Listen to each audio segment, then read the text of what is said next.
به نام آنکه جان را فکرت آموخت، چراغ دل به نور جان برافروخت. خیلی خیلی خوش آمدید به 79مین جلسه از سفرنامه خوانی. بار دیگر قرار با هم دیگه سفر کنیم در دنیای سفرنامه ها و ببینیم این بار چه خبره، این دنیای پر ماجرا و عجیب. خیلی خوشحالیم که امروز برای سومین بار میزبان مرد بزرگی هستیم که افتخار دادن در کنار ما باشن. ما سال گذشته دو بار، یعنی 2 سال پیش و سال گذشته افتخار داشتیم در خدمتشون بودیم و کار بزرگی رو انجام دادن. امروز یه کار دیگه ای کردن که می‌خوایم راجع بهش صحبت کنیم، اما دوست دارم یه مروری کنیم در مورد کار بزرگی که آقای دکتر محمدرضا توکلی صابری انجام دادن. ما خیلی وقتا وقتی راجع به سفرنامه داریم با هم صحبت می‌کنیم، شاید این تو ذهنمون بیاد که خب چقدر جالب، چقدر خوبه، یا با یه سفرنامه ارتباط بگیریم بخونیم، یه سفرنامه رو وسطش بذاریم کنار و بگیم خب خوب بود، تا همینجا خوب بود، با دایره من جور درنه. اما اینکه یه سفرنامه انقدر رو شما اثر بذاره که بخونیدش و بعد انقدر شاید چندین بار بخونید و بعد تصمیم بگیرید که گام به گام مسیری که اون سفرنامه رفته رو برید، یه اتفاق دیگه ایه. شاید دوست ما اتفاق نیفتاده باشه که یه سفرنامه اینقدر ما بتونه اثر بذاره که بخوایم همچین تصمیم بزرگی واسش بگیریم. کاری که دکتر توکلی صابری واسش اتفاق افتاده با یک سفرنامه بزرگ، سفرنامه ناصر خسروی که اگر هم با دنیای سفرنامه خیلی ارتباط نداشته باشیم احتمالاً اسم ناصر خسرو رو شنیدیم. یادم اون اوایل سال 1400 که جلسات رو شروع کردیم، خیلی از دوستانی که یه مقدار از دنیای سفرنامه فاصله داشتن میگفتن خب میخوای یه جلسه بذاری که چی، خب ما نهایتا یه مارکوپولو داریم سفرنامه رفته، یه ناصر خسرو، یعنی کسی که چیز رو هم نمیشناخت دنیای سفرنامه‌اش میدونست که ناصر خسرو هست، اما واقعا هم بزرگ مردی. آقای دکتر توکلی تصمیم میگیرن تو 90مین سال تولد ناصر خسرو،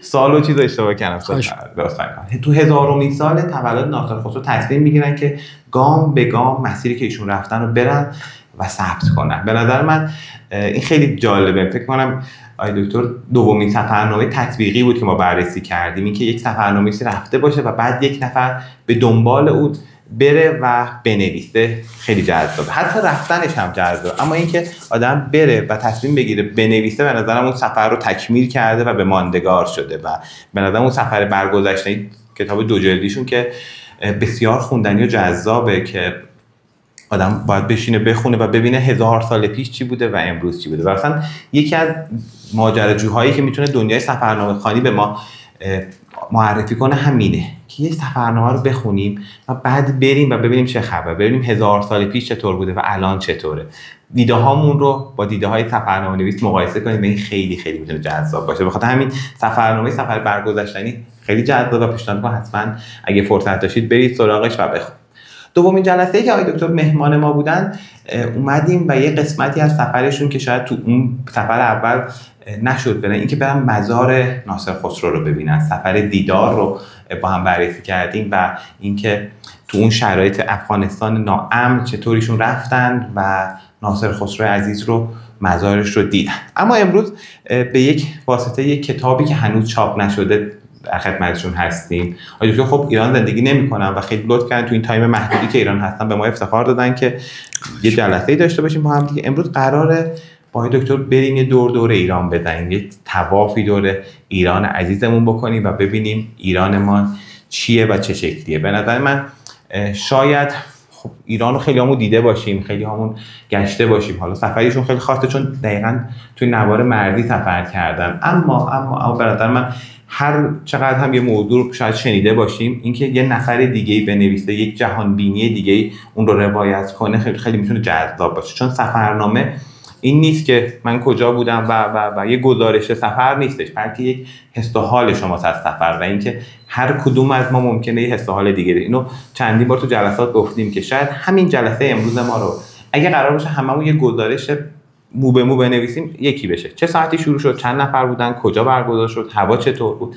اما اگه بگن حسمون رو بنویس، حالا داستان خیلی فرق میکنه. ممکنه یکی بگه نه نمیاردید وقتم تلف شد، نه خوب بود، یکی بگه فضاش قشنگ بود، یکی بگه هر چیه حس دیگه. هزاران نگاه میشه حالا کردش و اینجاست که سفرنامه رو خوندنی میکنه و جالبه که بخونیم سفرنامه ببینیم اون آدم چه شکلی دیده.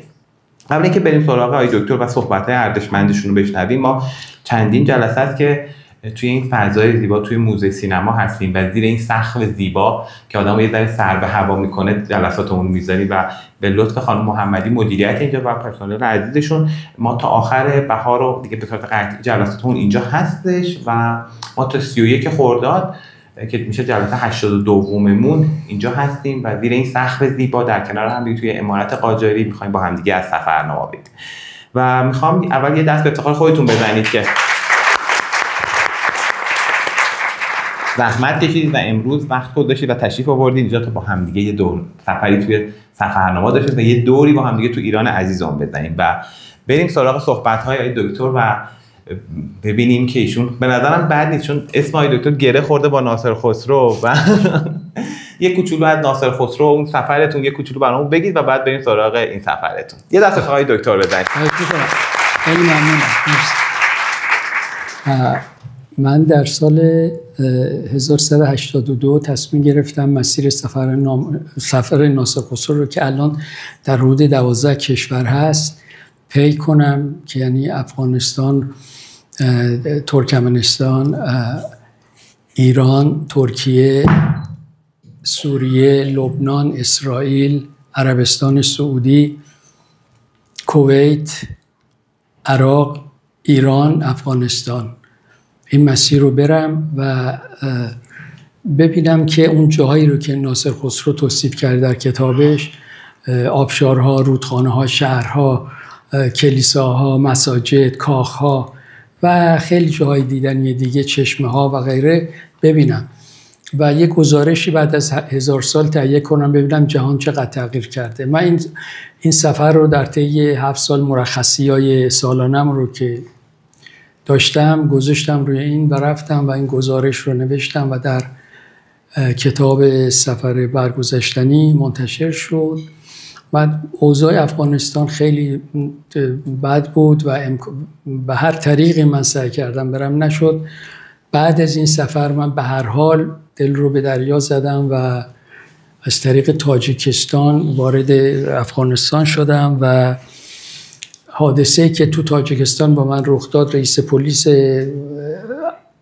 فیض‌آباد که اومده بود اونجا برای مذاکرات مرزی، من با اون تو هتل آشنا شدم. اون گفت اگه خودتو برسونی به فیض‌آباد من تو رو میرسونم به جرم.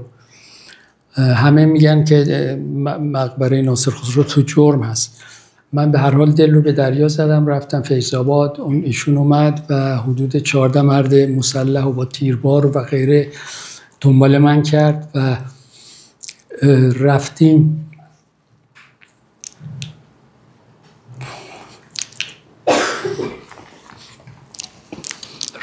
دهکده حضرت، رفتیم جرم. از اونجا اینا گفتن که مزار ناصر خسرو در روستای حضرت سعید هست و اینا گفتن ما دیگه باید نمیام تو همینجا، از اینجا بعد خودت برو. منو گذاشتن تو پاسگاه پلیس. اونجا اون آقا به من گفت که اگه من یه نفر مطمئن میشناسم $100 اگه بدی میبردت اونجا و میاردت. گفتم باشه، ولی بعد با یک نفر آشنا شدم که رفته بود حضرت سعید. گفتم بذارید من با ایشون صحبت کنم، از تجربیاتش استفاده کنم و بعد از اینکه این شخص اومد، این با بنیاد آقاخان کار میکرد، گفت بیا با اونا بریم چون اونا بیسیم دارن، طالبان حمله نمیکنن به اینا، این خطرش کمتره. به هر حال صبر کردیم. اون رئیس بنیاد آقاخان گفت نمیشه. مدتی بودم، بالاخره گفت میشه. ما با دو سه تا لند رو از این SUV شاسی بلند میگید شما، از اینا با مجهز به سیم اینا رفتیم. خلاصه اونجا حضرت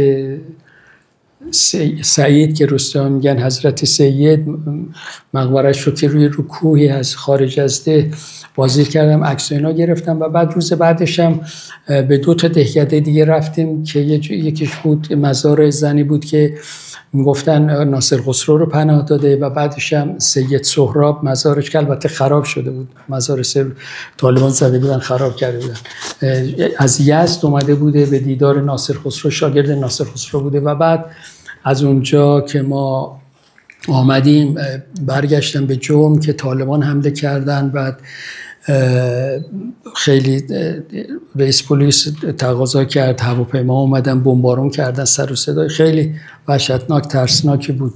من فکر کردم دیگه پایان کاره، ولی خوشبختانه اینا تونستن. اون رئیس پلیس که ما 120 تا سرباز فرستادیم با اینا جنگیدن.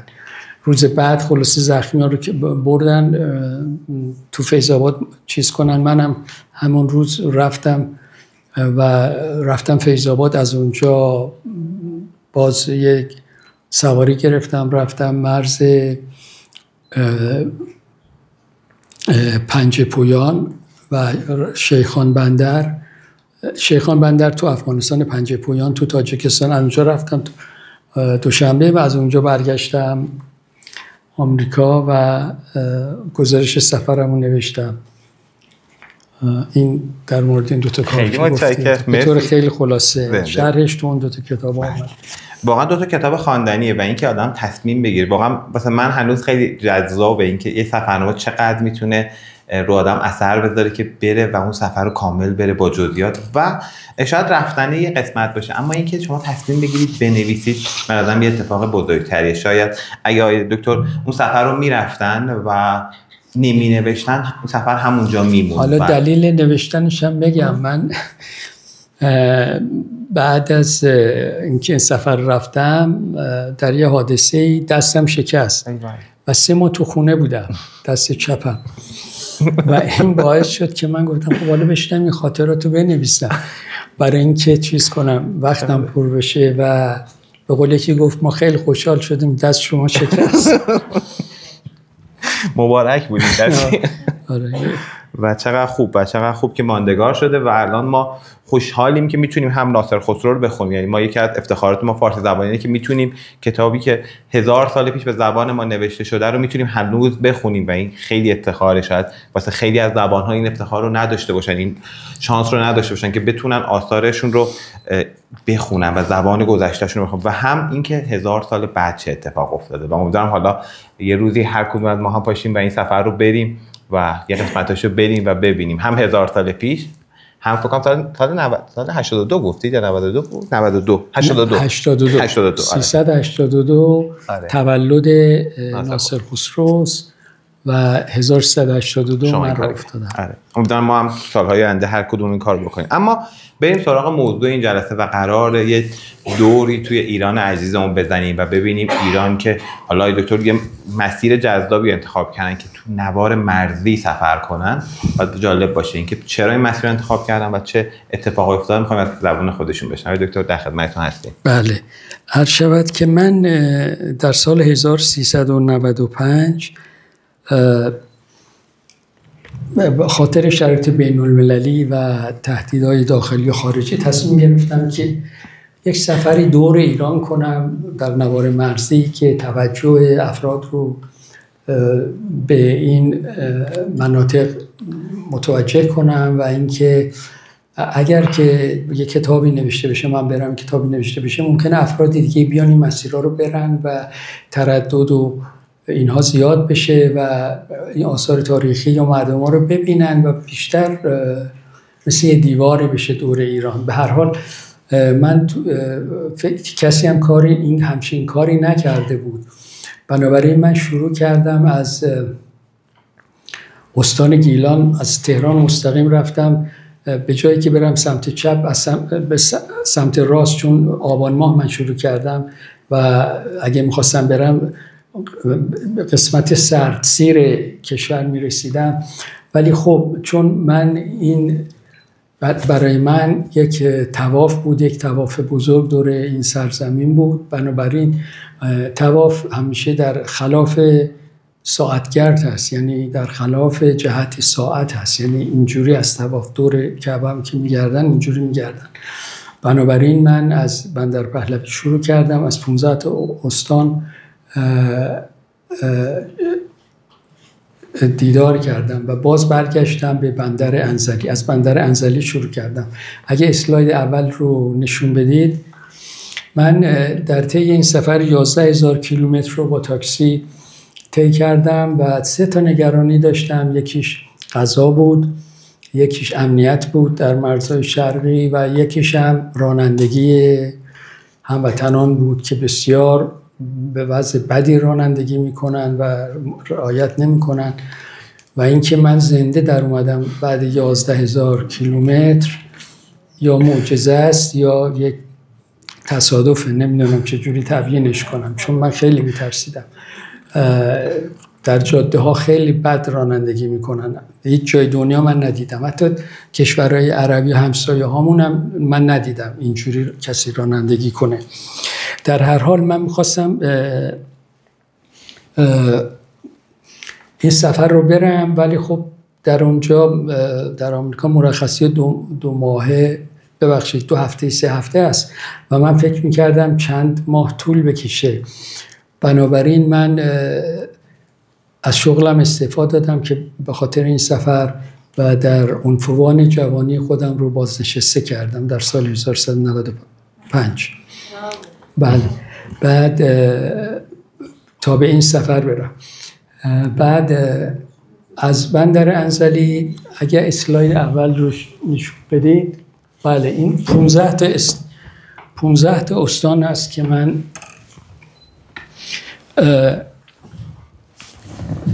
خیلی اینجوری سخته. 15 تا استان هست که من به ترتیب دیدن کردم. اسلاید بعدی من خیلی سریع میرم، من چند هزار تا اسلاید داشتم، میخواستم برای هر شهری اسلاید بدم، بعد دیدم نمیشه. بعد فکر کردم برای هر استانی چند تا 1-2 تا اسلاید بدم که سریع برم. بنابراین من به سرعت میرم، با سرعت 200 کیلومتر. بنابراین کمربنداتون رو ببندید که من برای هر اسلاید بیش از 20 ثانیه توضیح نمیدم. امیدوارم در کتاب منتشر شد در اونجا بیشتر باشه. این مسیر منه در دور ایران که آمدم و بعد در بندر عباس از جزایر قشم و هرمز دیدن کردم. هنگام طوفانی بود و کشتی‌های کوچولی میرفت اونجا و نتونستم بریم. بعد بازگشت کردم و از به طرف شمال رفتم و استانهای صحبت اگه سختتون میتونیدم دستتون بگیرم اگه سختتون. الو بله این بهتر. بعد به ترتیب رفتم و دوباره به بندر انزلی رسیدم. اسلاید بعدی.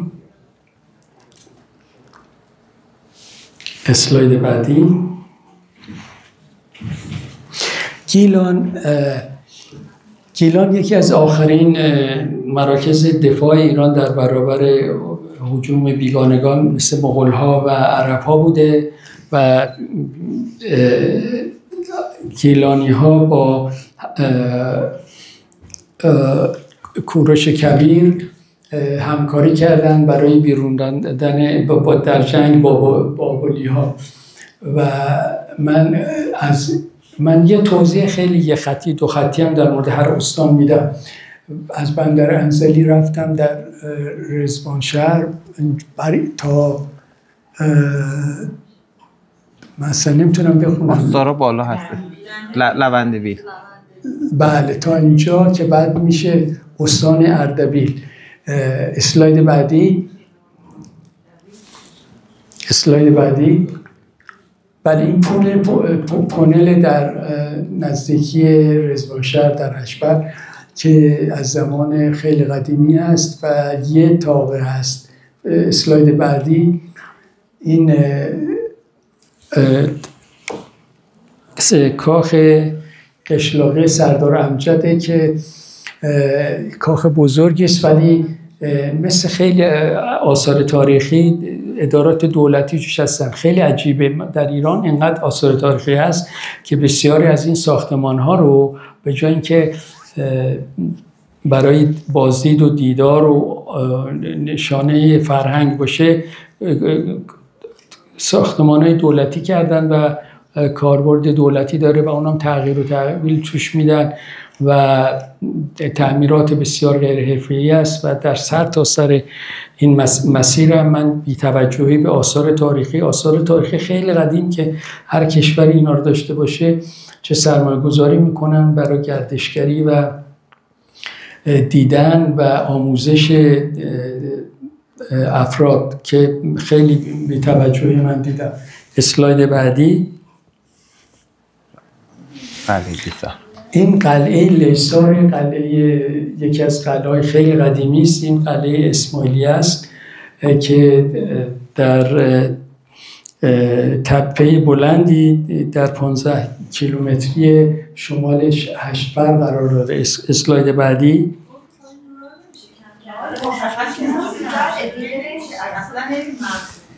چشم بده.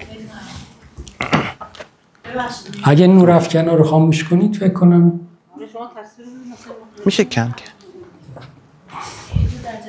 کرد. مرسی.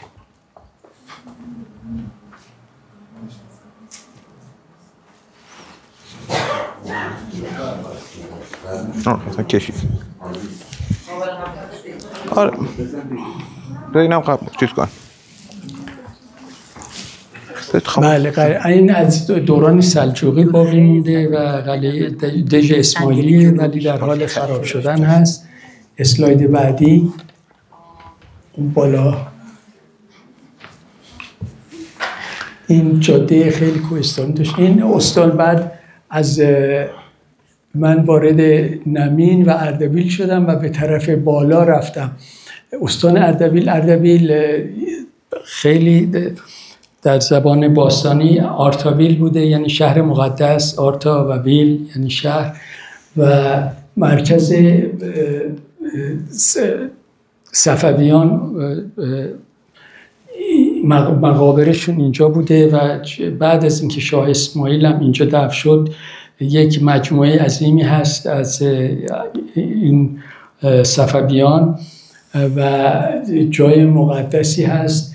از اینجا من رفتم بیل سوار. این میبینید این یکی از گوش چپ اون شیری است که ایران هست. از اینجا و بعد پارساباد و اصلاندوز. مثلا در اینجا من دیدم که یه تابلو عظیمی زده، این نقطه صفری مرزه، یه تابلو عظیمی زده بود، عکسای شهدای جنگ ایران و عراق رو گذاشته بود که خیلی برای من واقعا خیلی جالب بود که مثلا از کجا اینا بلند میشن میرن جنوبی ترین نقطه و از کشورشون دفاع میکنن و این نشونه وجود یه ملت رو نشون میده، یعنی همه با هم یک حس مشترک دارن. اسلاید بعدی. این گچبری های درون شیخ صفی‌الدین اردبیلیه که در اردبیل هست و یکی از زیباترین گچبری هاست که من حتی در اصفهان هم ندیدم. و اسلاید بعدی. این مقبره شاه اسماعیلیه و این منبت‌کاری عجیب و زیبا که حتی من تا حالا هیچ جای ندیدم، نه در اصفهان هم ندیدم، در جای دیگه هم ندیدم. و اسلاید بعدی. این تندیس شیخ صفی‌الدین اردبیلیه در اردبیل. اسلاید بعدی. قلعه دختر هست که این قلعه بسیار قدیمی است، از زمان ساسانیان هست. اسلاید بعدی.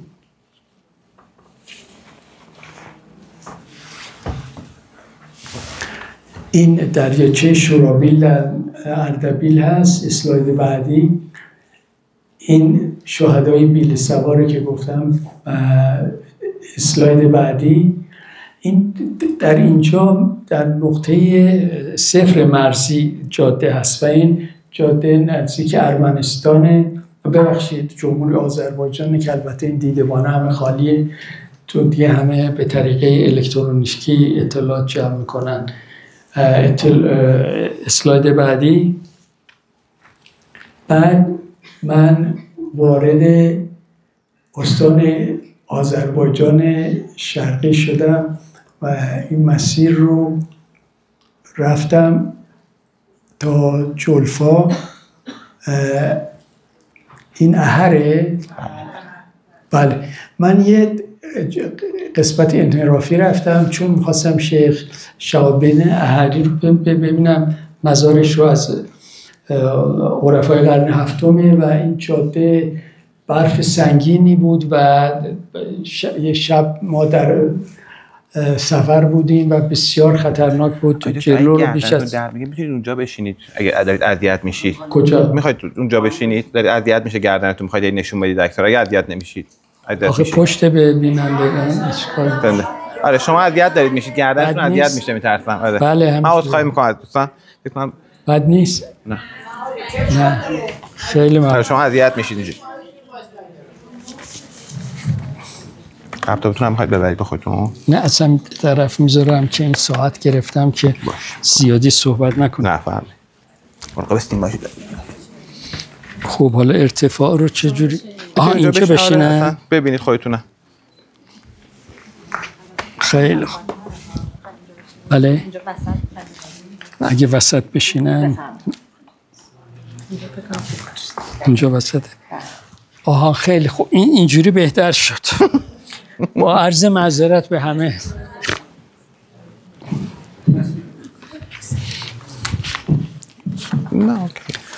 بله بعد در اینجا بسیار وضع خیلی خطرناکی بود. مثلا جاده رو نمیدیدیم، جاده کوهستانی بود، هر لحظه ممکن به یک طرف پرت بشید. ولی به هر حال وقتی رسیدیم اینجا راننده گفت من محال دیگه این جاده رو برم و از اینجا ما کلیبر رو قلعه بابک هست دیدن کردیم که بابک خرمدین حدود 22 سال با اعراب جنگید و بالاخره شکست خورد. بعد اسلاید بعدی این کردشت است. این قلعه بابک از پایین برف سنگینی اومده بود، چند متر برف اومده بود، امکان دیدن قلعه اصلا وجود نداشت. اسلاید بعدی این قلعه عباس میرزاست در کردشت و اسلاید بعدی این کلیسای استپانوس مقدس هست که کلیسای بسیار بزرگی بود و من مدت زیادی توش گشتم، خیلی جالب بود. اسلاید بعدی از اینجا از جلفا من وارد آذربایجان غربی شدم، از اینجا ماکو و آباچیق. این منتهای له گوش سمت چپ اون شیره و اینجاها باز یک عالمه مقدار زیاد از این تابلوی شهدا بود که اینها رفته بودن برای دفاع از وطن.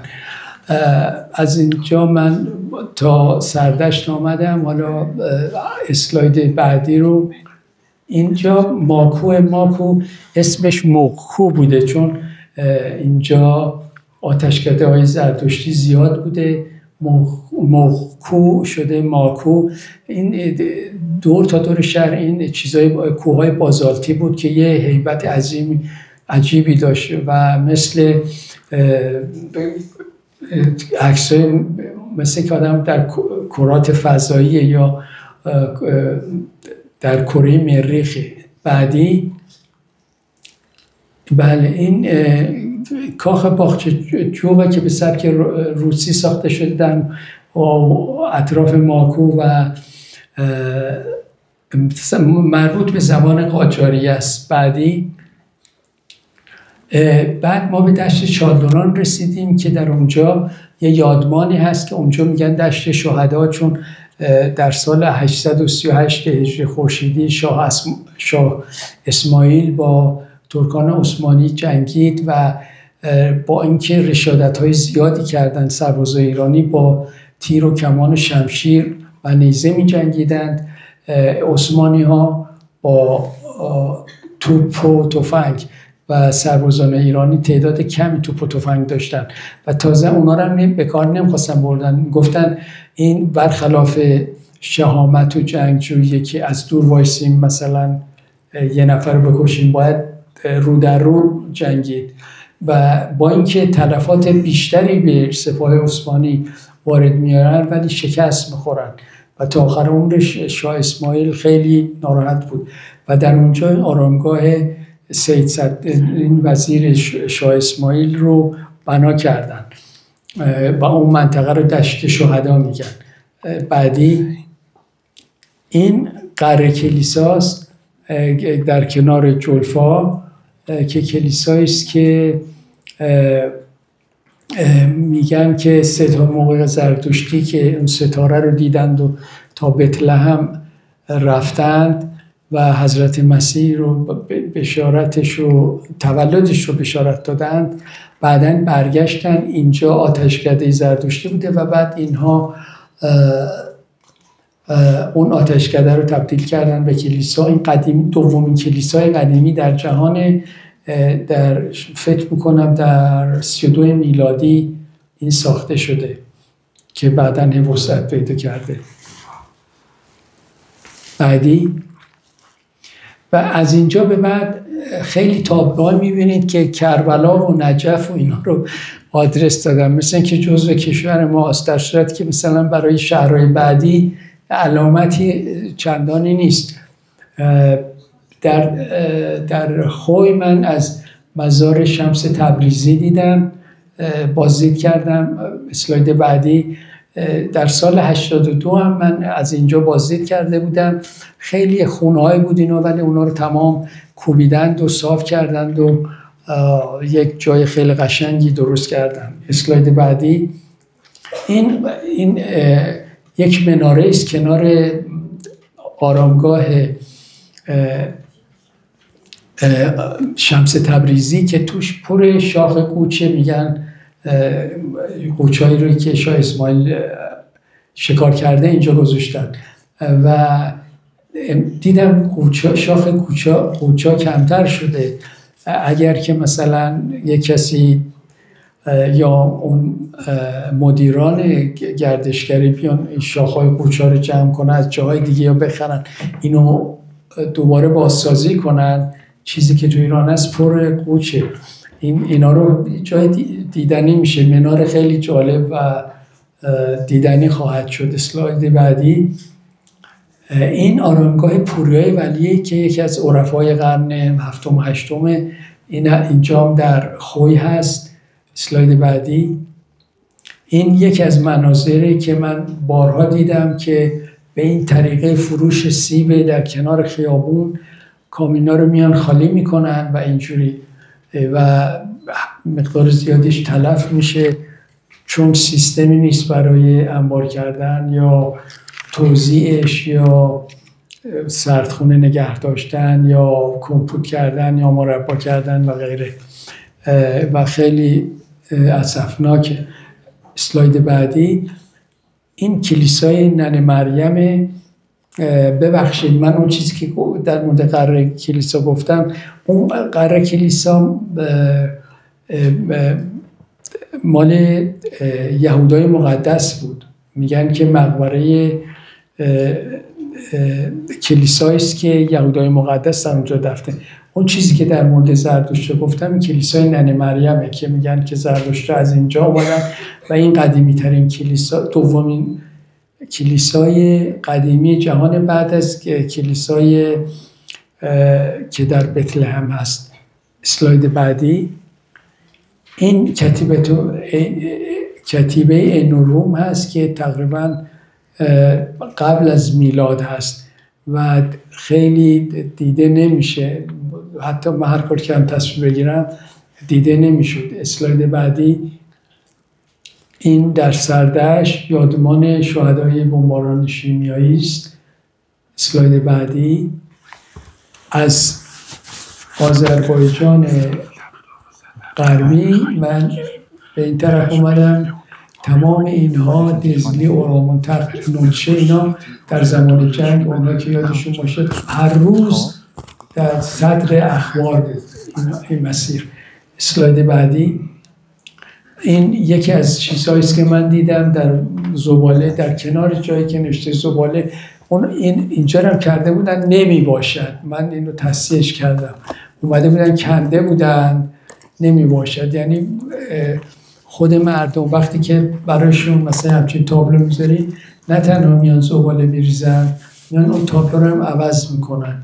و این چیز خوبی نیست. اسلاید بعدی. بعد در مریوان در کنار دریاچه زریبار، این دریاچه خیلی زیبایی است، از چشمه‌های زیرزمینی این تغذیه میشه و پر از گراز و حیوانات وحشی است. بعدی این اورامان تخته که مثل ماسول است که در اینجا جشن‌های نوروز رو دیدید که با دف و ستار و اینا چیز میزنن، جشن و اینا، و جای قشنگی هم هست. البته من چون فصل پاییز رفتم سبز زیاد دیده نمیشه ولی جای سرسبزی است. اسلاید بعدی. این در کردستان من خیلی دیدم که بچه ها، خانوم ها اینا لباس های رنگارنگ می پوشن. وقتی به شهرهای ایران میرید، هر کی وارد میشه، حتی تهران، هر موقع میبینید که مرد و زن همه لباس سیاه پوشیدن. آدم فکر میکنه عزاداریه یا مثلا چیزی. حتی جوان‌ها لباس سیاه میپوشن و در خیابونا اینا همه لباسای تیره و سیاه میپوشن.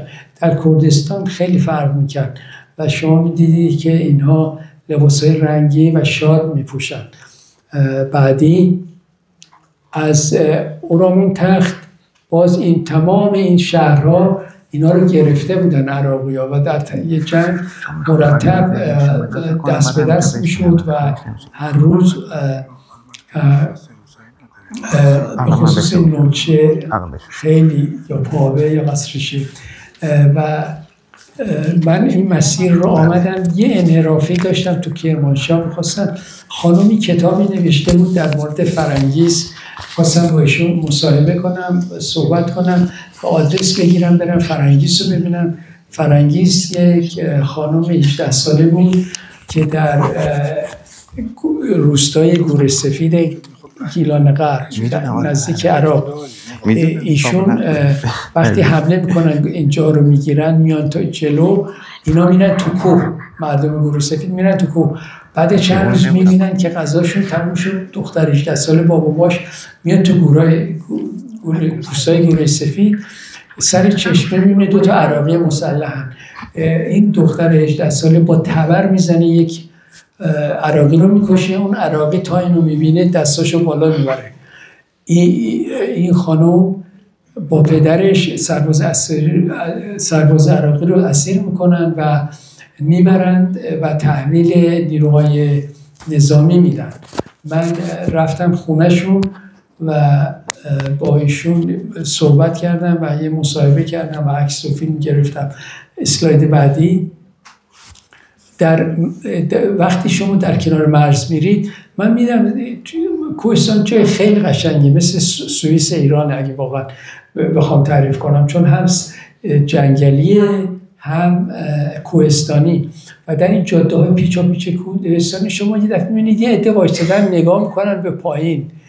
بعد من خیلی چیز بودم، کنجکاو بودم که اینا چی هستن و بعد فهمیدم اینا دیده‌ورن، اینا نگاه میکنن بعد خبر میدن به کسای دیگه ای که میان کامیون میارن اینجا و بعد این قاطرها اینها کولوار با قاطر اینا جنس قاچاق میارن به ایران از عراق. عراق الان شده یک مرکز فروش کالای غربی به طور قاچاق وارد ایران میشه. اینها هم دیده‌ورها هستن. بعدی این بازی نوچه است که مثل ماسوله و مثل اورامان تخت است. اینجا جای زیبایی است. اینا همه جاهای دیدنی هستند. بعدی این فرنگیس مجسمش رو که با بچهش موقعی که خبرنگارا میرن، پسرش من گفت من این هستم، موقعی که خبرنگارا اومدن تو خونم از ما عکس بگیرن، من به مادرم چسبیدم و عکس رو چاپ کردن و این مجسمه فرنگیس هست. زن دلاوری که 2 تا سرباز رو یکشو کشت و یکشو اسیر کرد. اسلاید بعدی. این سنگنگار آنوبانینی در سر پل ذهابه که تقریبا نامری شده. این 2800 سال پیش از میلاده. و این در کنارش این رو تصویر کردن که این همان است. شما در آذربایجان، در کردستان، در کرمانشاه آثار ساسانیان زیاد میبینید. آذربایجان به خصوص آثار ساسانیان زیاده، به طور که قطران شاعر تبریزی 1000 سال پیش همزمان ناصر خسرو بوده. ناصر خسرو ایشون رو ملاقات میکنه و قطران شعراش واسه ناصر خسرو میخونه و قطران تو دیوانش یه شعری داره که به طغرل سلجوقی اینا خیلی نکوهش کرده و میگه که آذربایجان سرزمین ساسانیانه. اسلاید بعدی. بعد ما در مسیر گیلان غرب از این مناظر جنگی خیلی دیدیم، خیلی بود گذاشته بودن، نمایش داده بودن تانکای جنگی عراقی رو. بعدی در بیابونا میرفتیم، من دیدم 2 خانم خیلی عجیب بود که دنبال گوسفندا میرفتن. ازشون پرسیدم، گفتن ما چوپان هستیم. من تا حالا چوپان خانم در هیچ جای دنیا ندیده بودم و برام جالب بود که زنان دلاور کرد چقدر همپای مردا هستن. بعدی در اینجا در یه یادمان‌های درست کردن جاهای جنگی. این عملیات مطلع الفجر است که عراقی‌ها رو از دسفول و اندیمشک و پایگاه‌های نظامی دور کردیم. عملیات بزرگی بود که اینا رو بیرون رو و از این یادمان‌ها در این قسمت خیلی زیاد هست در کردستان. کردستان مردمان بسیار مهربانی داره و من برخی موقع هدایه میدادن به بعضی اینا که کمکم میکردن، اینو میبوسیدن میذاشتن رو پیشونیشون، بعد میذاشتن تو جیبشون و حتی من برخی جاها غذا خوردم پول میدادم میبوسیدن میذاشتن رو پیشونیشون، بعد میذاشتن تو جیبشون که خیلی خیلی باعث برانگیختن احساسات میشد. این خانم فرنگیس هست که داستانش رو برای من تعریف کرد. اسلاید بعدی. این جنگل های گیلان غرب که در کردستان هست و خیلی خیلی سرزمین سرسبز و کوهستانی هست. ممنونم. اسلاید بعدی. بله، از اینجا ما وارد ایلام میشیم. ایلام بخشی از ایلام با عین هست، کشور باستانی است که در زمان کوروش داریوش به ایران پس از فتح بابل به ایران پیوست. از گیلان غرب به ایوان چوار اینا تماما گرفته شده بود. در تمام مدت جنگ همیشه اخبار اینا شنیده میشد. ما از اینجا آمدیم و در مهران و دهلوران و موسیان تا دشت عباس و اسلاید بعدی استان ایلام، قسمتیش کوهستانیش، قسمتیش دشته. من همچون که می اومدیم در تقریبا اواسط راه دیدم یه کوه مثل یه گنبده. اسلاید قبلی رو نشون بدیم. اسلاید قبلی. بله، از چوار، بله نه هم خوب بود، از چوار به ایلام اینجوری که من یه نیم دایره بود. من دیدم یه کوه، یه بالاش یه گنبده، همجور که میچرخیدیم بعد دیدم کم کم به شکل آرامگاه کوروش در اومد. از یه گنبد مثلا مسجد به شکل آرامگاه کوروش در اومد. من نتونستم دقیقاً اون عکس رو بگیرم چون راننده میرفت و منم نمیخواستم متوقفش کنم. اسلاید بعدی تقریبا تونستم این عکس رو بگیرم که زیاد خوب در نیامد ولی خیلی جالب مثل آرامگاه کوروش بود. اسلاید بعدی. این قلعه والیه در ایلام، قلعه مربوط به قاجار هست که موزه‌اش کردن. اسلاید بعدی. باز این نقطه ایثاره که یک منطقه وسیعی است که تک تک اینایی که اینجا شهید شدن براشون تابلو درست کردن و گذاشتن. منطقه وسیع جنگی بوده که افراد زیادی در اینجا شهید شدن. اسلاید بعدی. و این هم خیلی جالب من دیدم تنها جایی که دیدم که برای کتاب تبلیغ کردن در ده لوران. اسلاید بعدی. از اینجا ما وارد خوزستان میشیم. شوش یکی باز از خوزستان جزو سرزمین پارس بوده و شوش مقر پادشاهی داریوش بوده. اینجا مقادیرش کوهستانی، بقیهش دشته. ما از اینجا آمدیم و به طرف فکه رفتیم و تقریبا گم شده بودیم. فکر کنیم تو عراق هستیم، ولی به هر ترتیب تو جاده شب بود و تاریک بود. یک کسی ما رو خلاصه نجات داد و آمدیم تا بستان و سوسنگر و رسیدیم اونجا و اونجا دنبال این بودیم که خیلی خسته بودیم، گم شده بودیم، خیلی ترسیده بودیم و من و رانندم فقط بودیم تو اون جاده و هم میگفت اگه وارد عراق بشیم چه کار میکنن.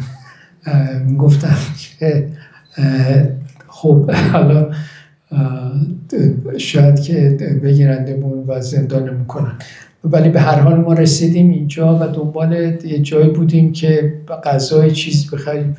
چند نفر دم یه مسجدی وایساده بودن، به هر حال گفتن دم حسینیه، گفتن بیاید تو حسینیه، ولی اینقدر سرد بود که به هر حال یکی گفت بیاید خونه ما رفتیم خونهش. اون شب رو مهمانشون بودیم، خیلی مهربانی کردند و پذیرایی کردند و صبح روز بعد آمدیم.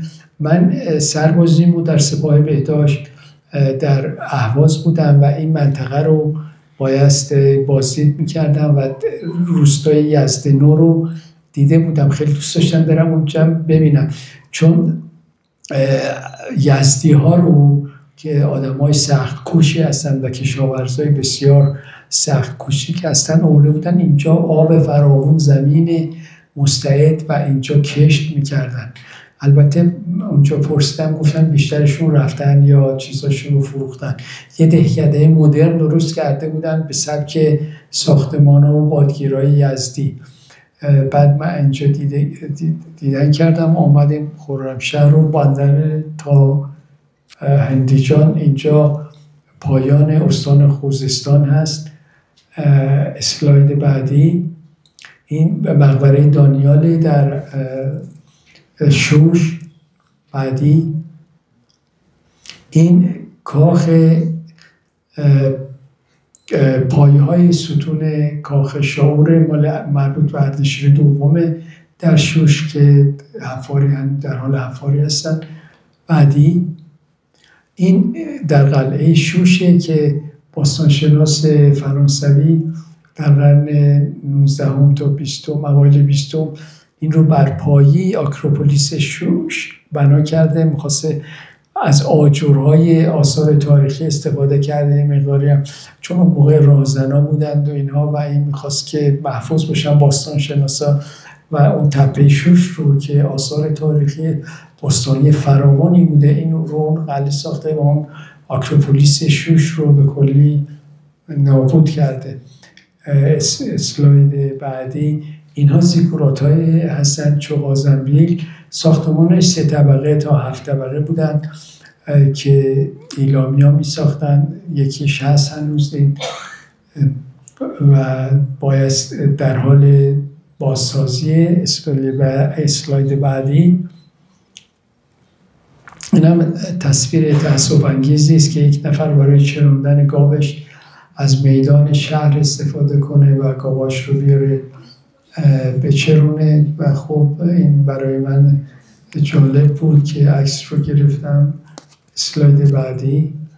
این هم سواد مدیران گردشگری رو نشون میده. نگاه کنید ترجمه های مناطق عملی های فتح المبین که چجوری نوشتن.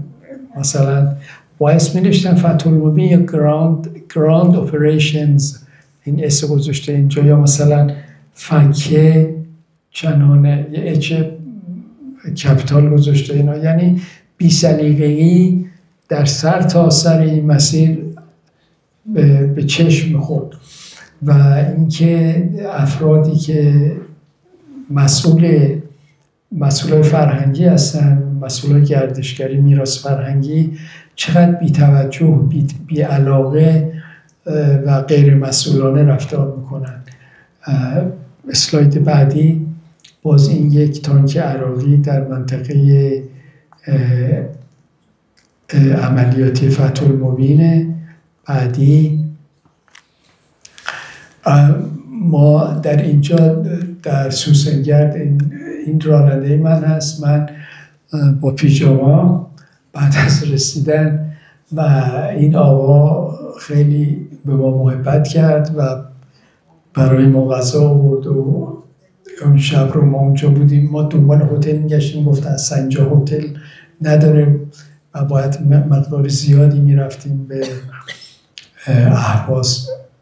بعدی این هم موزه خرمشهره که در صحنش این ظاهرا ماشینا رو اونجا زیاد هست، از اینا استفاده کردن به عنوان موزه درشون نشسته بودن، کارمنده درش هم بسته بود. بهشون میگم خب من بیام ببینم، میگن نه نمیشه تعطیله. میگم چرا؟ میگه خب حالا هنوز آماده نیست یا نمیدونم فلان. در حال ریخته موزه ها همشون همینجورن. یعنی یه بوزایی که من در مصر دیدم بیشتر یه ناندانیست برای کارمندان اونجا، از این که اینا تبلیغ کنن، کسی کنجکاوی کنه بره اینا رو ببینه اصلا. بعدی خب از اینجا ما بندر دیلم وارد استان بوشهر میشیم. از این مسیر من به جای اینکه از برازجان بیام اهرام، من آمدم اینجا، خواستم دلوار رو ببینم، چون خواستم دلواری رو خانش رو ببینم. از بندر گنابه، من قبلا در سفر ناصر خسرو وقتی که رسیدم به بندر دیلم، مهروان اینجاست که ناصر خسرو میرسیم به مهروان، سوار از اینجا میاد میره به بهبهان. من این دیده بودم در بندر دیلم. از اینجا آمدیم پایین و تا بندر اصلویه که بزرگترین مرکز پالایش گازه و یه شهرک صنعتی عظیمی است. من در بندر دیر اینجا یه پارکی بود، رفتم کنار ساحل و به اون یه مرد اونجا وایساده بود، گفتم این دریای خزره؟ گفت نه این خلیج فارسه. گفتم پس من اشتباه اومدم. برگشتم رفتم، یه دفعه پرسید تو از کجا اومدی؟ تعجب کرده بود. گفتم من از تهران اومدم. تازه متوجه شوخی من شد. در هر حال رئیس علی دلواری از اینجا، اسلاید بعدی رو نشون بدید. برای این مجسمه رئیس علی دلواری هست در برازجان. این یک قهرمانی بود که در سن 33 سالگی با انگلیسی ها می جنگید و اونا رو میخواست بیرون کنه از استان بوشهر و ضربات زیادی به انگلیس ها زده بود. آخر انگلیسی ها یه نفر رو از یارانش طمع میشن، بهش پول زیادی میدن، اون طرف هم از پشت این رو با تیر میزنه و زندگی این سردار رو در 30 سالگی به پایان میرسه. اسلاید بعدی، این در برازجان یک کاخ داریوش داشتن بررسی میکردن، هنوز حفارینا میکردن، پایه های ستوناش در اومده و این دچ برازجانه که مربوط به دوران قاجاریه هست. بعدی این رئیس علی دلواری هست در شهرک دلوار. ببخشید اسلاید بعدی رو بیارید. اسلاید قبلی رو. بله بعدی. این خانه رئیس علی دلواری و مجسمش گذاشتن، تا یه موزه درست کردن اینجا. اسلاید بعدی. و این خانم زن رئیس علی دلواری هست. این رو در روستای انبارک استان بوشهر نصب کردن. این هم یه شیرزنی بوده که ایشون هم می جنگیده و با تفنگ میبینید مجسمش رو. اسلاید بعدی. این در اهرام است، قلعه زار خزرخانه، در قلعه بسیار بزرگی است که خشتی و چیز هست، خشتی و آجوری هست. بعدی این یک برجی است، این 4 تا برج داشته در خرمرج هست. قلعه دشتی به برج قلعه، این قلعه 4 تا از این برجا داشته که فقط همین یکیش مونده وسط شهر و میگن که حتی برجای زیرزمینی هم داشته. اسلاید بعدی. این سیراف یه شهر بسیار قدیمی است. در زمان ساسانیان اینها با چین و روم و یونان از راه دریایی ارتباط داشتن. آثار تاریخی خیلی قدیمی هست. الان اسمش شده بندر طاهری. اسلاید بعدی. این قلعه نسوری است در اهرام فکر میکنم. در سیراف در بندر سیراف. این آتشگاه بندر سیراف هست. بعدی یک شهرک صنعتی و با هوای آلوده، غول عظیمی است. شب دیدنش واقعا با چراغایی که این برج ها اینا گذاشتن خیلی خیلی خیلی منظره خیلی عجیبی داره. اسلاید بعدی. از اینجا ما آمدیم تا بندر عباس. اینجا من سوار کشتی شدم، به هرمز رفتم، با کشتی رفتم قشم و میخواستم بیام هنگام که گفتن که هوا طوفانیه و کشتی ها کوچولوه نمیشه رفت. و از بوشهر تا بندر خمیر حدود 800 کیلومتر. این راننده من ماشینش گازسوز و بنزینسوز بود. در این مسیر یک ایستگاه گاز نبود که این ماشین شوفر کنه، در حالی که این 2 تا استان روی گاز خوابیدند و این فقط در بندر خمیر موفق شد که ماشینش کپسولش رو از گاز پر کنه. از اینجا بندر لنگه یکی از دومین فرودگاه ایران بعد از فرودگاه قلعه مرغی در بندر لنگه بوده و دومین مدرسه بعد از رشدیه تبریز میگن که در بندر لنگه بوده. البته در بوشهر هم میگن که دومین مدرسه در بوشهر ساخته شده. تا آخرین شهر استان ساحلی هرمزگان که 14 تا جزیره داره. من میخواستم جزیره تنب بزرگ و تنب کوچک و اون یکی دیگه ابو موسی رو برم، ولی همش نظامی متاسفانه.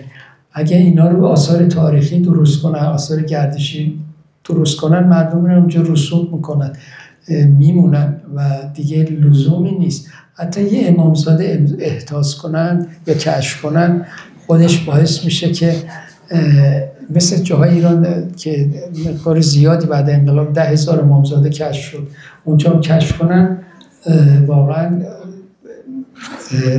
دیگه کسی نمیتونه ادعای داشته باشه با اونا. مردم از اینجا از این سرزمین اصلی میرن اونجا میمونن. من کیف رو 2-3 دفعه رفته بودم دیگه نرفتم. اسلاید بعدی. این در این مسیر از این آب انبارا خیلی هست. اینا آبای بارون میاد تو اینا جمع میشه. اینا چاهای وسیعی است، مثلا شاید قطرش 10 متر باشه یا بیشتر، به اندازه همین قطر این هست. در اونجا آب جمع میشده و مصرف میکردن، ولی الان دیگه متریک شده.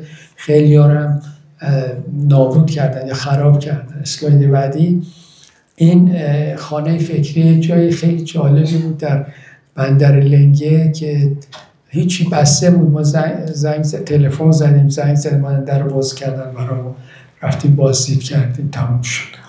حالا در حالی که مثلا بندر لنگه یه جای بزرگیه و این میتونست منبع درآمد باشه. بعدی این بندر کنگ قلعه پرتغالی هست. بعدی برج قلعه در بندر خمیر، این باز یک برج مونده از یک قلعه. بعدی میبخشید من خیلی سریع میرم و توضیحات کمی میدم. این معبد اندیا بوده در بندر عباس که بعد از انقلاب دیگه همه رفتن و داخلش یه سری وسایل نیایش اونها اومد، اطلاعات مربوطه رو گذاشتن. خیلی معبد قشنگی هست. بعدی این جزیره هرمز که از نمایش جزیره هرمز که بعد قلعه پرتغالی ها در اونجا هست. بعد که این آقای راننده من رو برد اونجا، موتور سوار رو میبرن، آثار تاریخی رو نشون میدن. بعدی این هرمز این خاکای سرخ داره که از بس که گردشگرها تو توبره ریختن با خودشون بردن تهران، دیگه این دیده نمیشه و دیدم درخواست کردن که خیلی این خاکا رو برگردونید، اینا سرمایه اینجاست و این کار درستی نیست. من نمیدونم چرا اجازه دادن. و در اینجا در هرمز یک فستیوالی بود که شکل‌ها روی شن در ساحل شکل‌های مختلفی درست میکردن و موج گردشگرها می اومدن اونجا و بازدید میکردن طرح‌ها و شکل‌ها. گفتن فستیوال شن، نمیدونم به فستیوال گل‌های الان یادم نیست، و خیلی بازدید کننده زیادی داشته، ولی ظاهرا میگن که یه دانشجو اونجا میرقصن. بعد امام جمعه هم دستور تعطیل اون فستیوال میده و دیگه بعد از اون که امام جمعه میره دیگه اون جشنواره برگزار نمیشه و دیگه هم گردشگر اونجوری نمیره جزیره هرمز. این الان بله برای اون دوره که میذاشتن گفتن نمیرن. حالا بعدی این در جزیره هرمز یه دره مجسمه است که خیلی عجیب غریبه، مثل دایناسورها شکل‌های عجیب غریبی داره. بعدی و این غارهای خوررس است، مال زمان هخامنشیان در جزیره قشمه که اینا به همدیگه متصل هستن غارها. بعدی و دره ستارگان در قشمه که این بالا از بالا اگر نگاه کنیم مثل همه اینا مثل ستاره است، مقدار زیادی است که اینا مثل ستون و بالاش مثل ستاره هست. بعدی این لیردوف آخرین شهر استان هرمزگانه. شما اصلا فکر نمی کنید در ایرانید، فکر کنید در پاکستانید، چون آب و هوا، لباسا، مغازه ها، طرحها و غیره اصلا یه حال و هوای دیگری داره. بعدی و در اینجا در استانی که خیلی آب کم هست و اینا، یک گیاه پر آب، گیاهی که خیلی آب مصرف کنه مثل موز میکارن و هندوانه. بعد خب از اینجا از لیردوف ما آمدیم اینجا و به چابهار و این مسیر رو رفتیم سرامان و اینجا تا زحک و زابل و میل نادری که بعد وارد طبسین شدیم که استان خراسان جنوبی است. چابهار تنها بندر ایرانی که به اقیانوس متصل هست و گواتر آخرین نقطه گوشه ایران هست. من میخواستم با هوکلات برم چون در اینجا تمساح‌های پوزه کوتاه هستن و مردمان خیلی همزیستی مسالمت آمیزی دارن با اینها از اینا حفاظت میکنن و برخلاف جاهای دیگه ایران که میزنن خرسا رو میکشن، پلنگا رو میکشن، چیتاها رو میزنن میکشن، اینها خیلی میگن اصلا برکت این تمساح‌ها برای اینجا و از اونا مواظبت میکنن و این خیلی نکته فرهنگی مهمیه که اگه به جاهای دیگه ایران هم سرایت بشه که این جانوران هم مثل ما هستن و ما باید نقش دارن تو طبیعت و کمک میکنن به زندگی ما، از اینا باید حفظ کنیم، خیلی خوب میشه. و بعدی در زاهدان دیدم خیلی در بندر کنارک دیدم بچه ها یه سگ رو یه تناب کردن 7-8 تا بچه دارن میرن داد و بیداد و چند تا طول سگ همراهشونن و اومدن دم گفتم صداشون کردم گفتم چه گفتم پسرک گفت ببین چقدر قشنگه، حالا همه پا برنه با لباسای نامناسب و غیره، تو این طول سگ زیبایی میدید. گفتم حالا اینو میخوای چه کارش کنی؟ گفت اینو میبریم خانه فامیلدار میشیم، بزرگش میکنیم، مادر شیر بهش میده، میریم سگای دیگر رو میاریم و خیلی با محبت بودن. اسلاید بعدی این قلعه نیس در چابهار و غار نیس هست که قلعه خیلی قدیمی هست. اسلاید بعدی و در اینجا ما دچار طوفان غبار شدیم که دید 1-2 متر بیشتر نبود، غبار شدید می آمد و درست مثل این که طوفان کولاک برف باشه. اینا که میبینید همه غباره که حرکت میکرد، غبار حرکت میکرد در جاده. اسلاید بعدی. بعد من وقتی رفتم با وکلات گفتن که این معلم این آموزگار هست که میتونه ببره تو رو دم این تمساح‌ها کشونمون. من رفتم سر کلاس، تا رفتم کلاس بچه‌ها یک صلوات بلند فرستاد، تا من دیدن یه صلوات بلند فرستادن و گفتن روز بخیر. بعد منم گفتم روز بخیر. بعد دیدم خیلی صاف دستاشون رو زانو مثل محیط نظامیه و دیدم که همه ساکت نشستن. یا خود باشون صحبت کردم، اینا ازشون امتحان گرفتم اینا. بعد به معلم گفتم میشه بری بیرون. بعد رفت بیرون و گفتم بچه هر چقدر خواستید شروع کنید، بپرید بالا، بپرید داد بزن، بخونید. و این صحنه در اثر پیشنهاد من ایجاد شد، بچه ها کلی حال کردن. بعدی و این یک تمساح بعدی، این قلعه ایران شهره که قلعه خیلی قدیمی است و داشتن تعمیرش میکردن و بازسازی میکردن، در مرکز ایران شهر هم هست. بعدی و قلعه سب هست، از بالای قلعه مربوط به دوران قاجار، خیلی جالب، معماری خیلی عجیبی داره مثل مخروطه.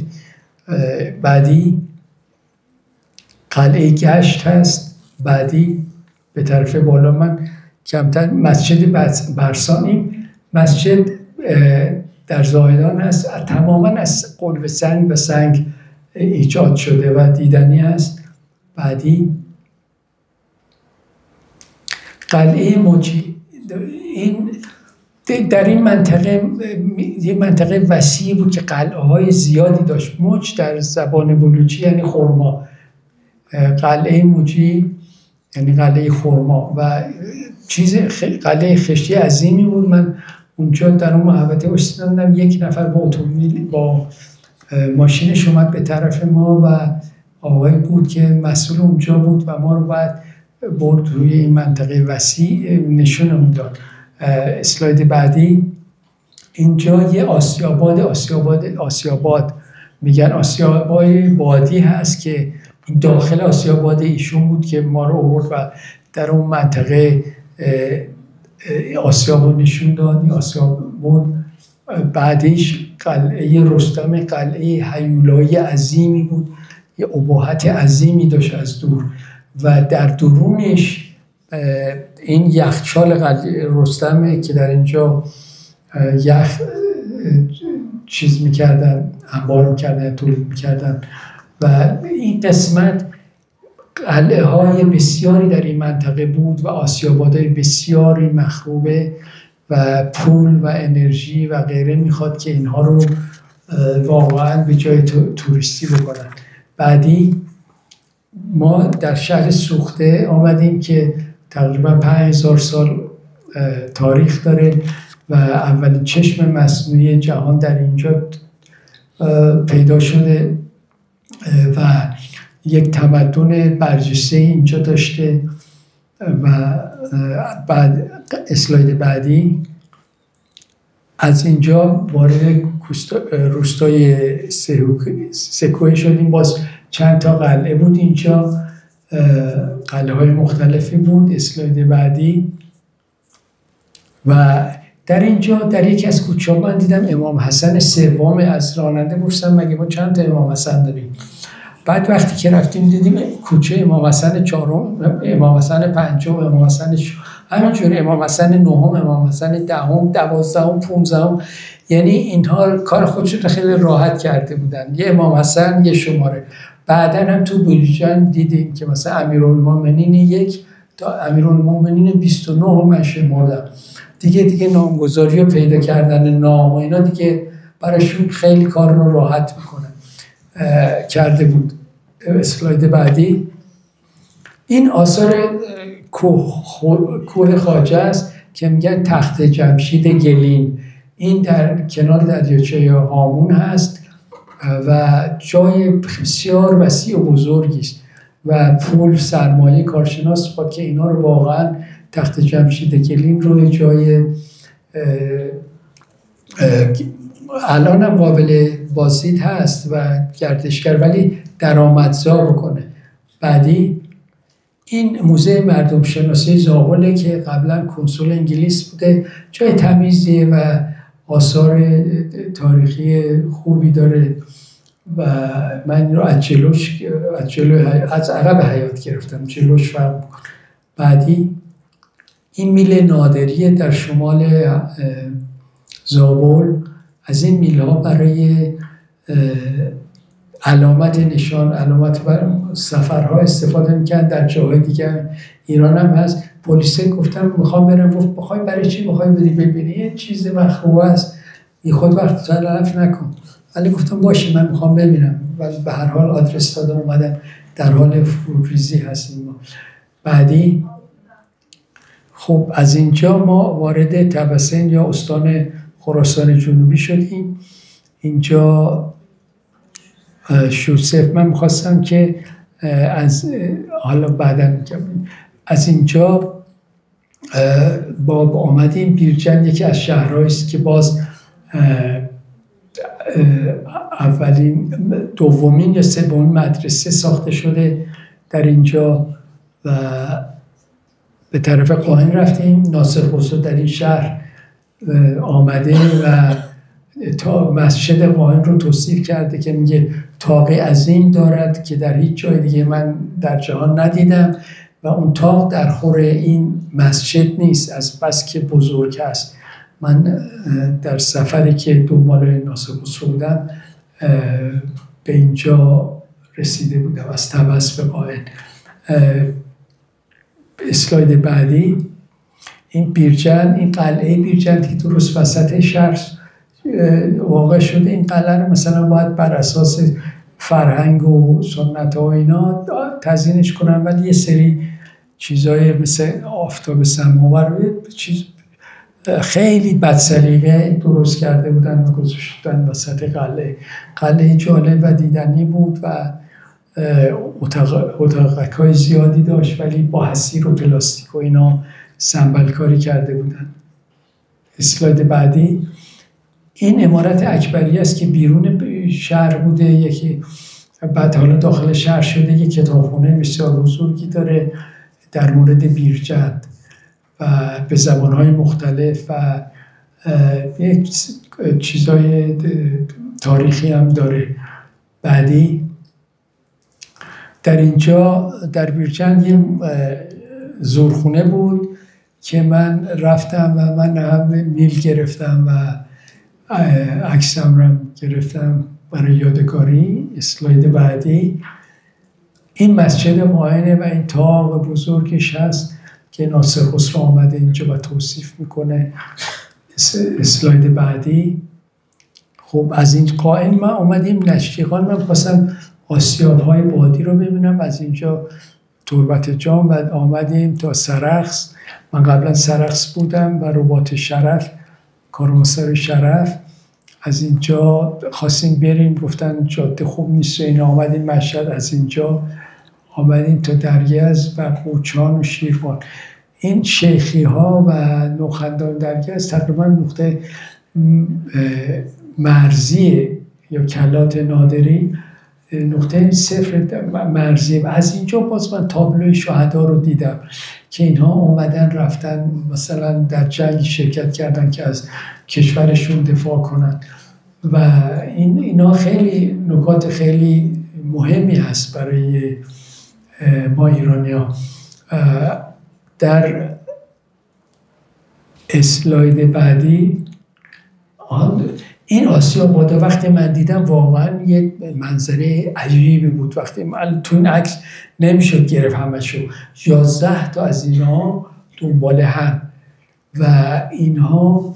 من یکی از اهالی که نشتیقان اونجا بود گفتم پس تابستونو وقتی که 3 ماه باد میاد، میگفت اون 3 ماه که باد میاد، گفتم لابد خیلی سر صدا میکرد، میگفت ما اصلا شبان تا صبح نمیتونستیم بخوابیم چون بادها مرتب کار میکرد و گندم ها رو خورد میکرد و این خیلی دیدنی هست. اینا از زمان هخامنشیان بوده که بعداً در دوره‌های بعدی، در دوره‌های اسلامی اینا رو تعمیر کردن و کار کردن و هلندیان نمیتونن بگن ما مبدع آسیاب‌های بادی هستیم. اینها تاریخشون به عهد هخامنشی میرسه.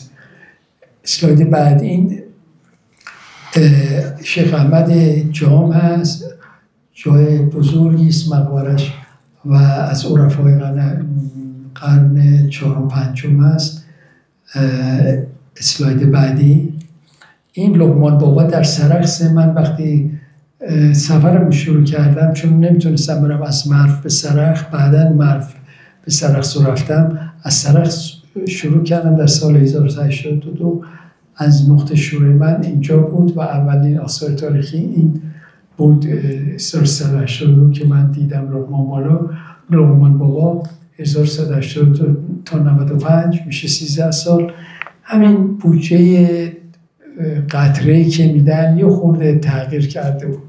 حالا احتمالاً 2-3 قرن طول میکشه تا این گنبدش سبز بشه و غیره، اگه تا موقع فرو نریزه.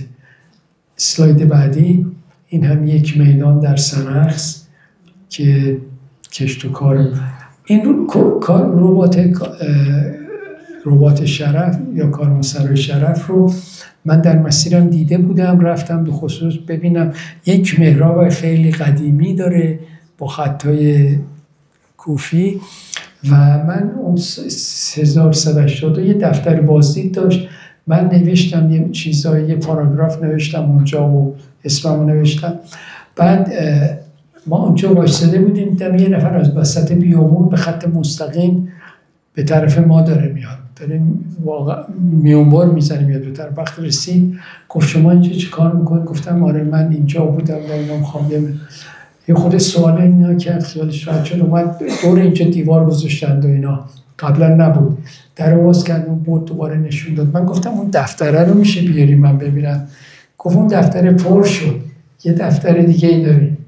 تو اون دفتر دیگه هم من باز یه چیزی نوشتم. بعدی این قصر خورشید در کلات نادری که نادرشاه برای خودش ساخته بود، این یونیک بی همتاست در تمام ساختمان‌هایی که در ایران هست یا جاهای دیگه هست. بسیار جالبه و این رو میگن که برای نامزدش ساخته. روایات زیاده حالا، ولی کفاف نداد عمرش نادر که ازش استفاده کنه.